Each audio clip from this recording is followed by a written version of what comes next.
Orobo ado megonota kpare ikekeli ovo reduwe usually. I want to talk about numeric 1 to 100 in Urhobo. 1 ovo,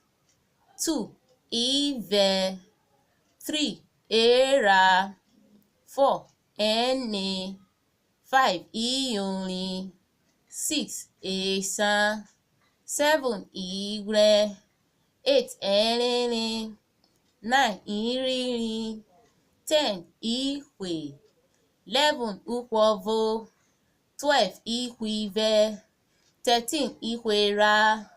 14 ikwede, 15 ikwioni, 16 ikwegbesan, 17 ikwegbeigre,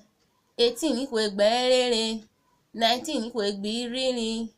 20 uje, 21 ujegbovo, 22 ujegbive, 23 ujegbera, 24 ujegbene, 25 ujegbiyonrin, 26 ujegbesan,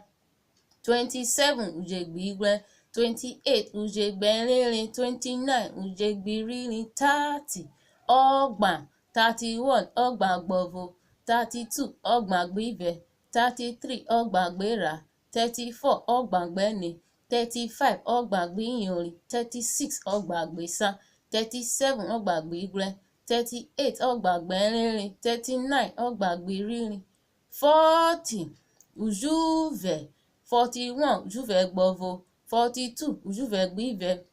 43 ujuvegbera, 44 ujuvegbene, 45 ujuvegbiyonrin, 46 ujuvegbesan, 47 ujuvegbeigre, 48 ujuvegberere, 49 ujuvegbiririn, 50 ujuvegbikwe,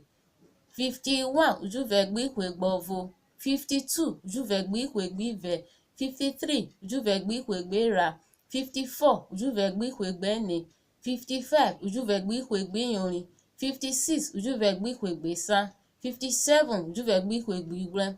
58 ujuvegbikwegbere, 59 ujuvegbikwegbiririn, 60 ujora,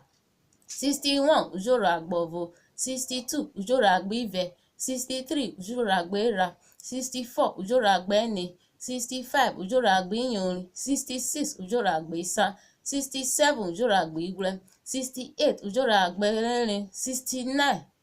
ujoragbiririn, 70 ujoragbikwe, 71 ujoragbikwegbovo, 72 ujoragbikwegbeve, 73 ujoragbikwegbera, 74 ujoragbikwegbene, 75 ujoragbikwegbiyonrin, 76 ujoragbikwegbesa, 77 ujoragbikwegbigre, 78 ujoragbikwegbere, 79 ujoragbikwegbiririn, 80 ujone, 81 ujonegbovo, 82 ujonegbive, 83 ujonegbera, 84 ujonegbene, 85 ujonegbiyonrin, 86 ujonegbesan, 87 ujonegbigre, 88 ujonegberere, 89 ujonegbiririn, 90 ujonegbikwe, 91 ujonegbikwegbovo, 92 ujonegbikwegbeve, 93 ujonegbikwegbera, 94 ujonegbikwegbene, 95 ujonegbikwegbiyonrin, 96 ujonegbikwegbesa, 97 ujonegbikwegbigre, 98 ujonegbikwegbere, 99 ujonegbikwegbiririn, 100 uzuoli. Urhobo ado, urhobo irena, urhobo orere bisa o, mana urhobo mena o, orere bisa, urhobo kokore ogbare, urhobo orere bisa, obolu urhobo jere na asafa jeboti oye,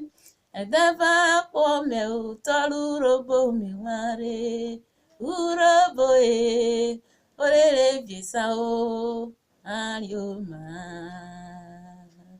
ado.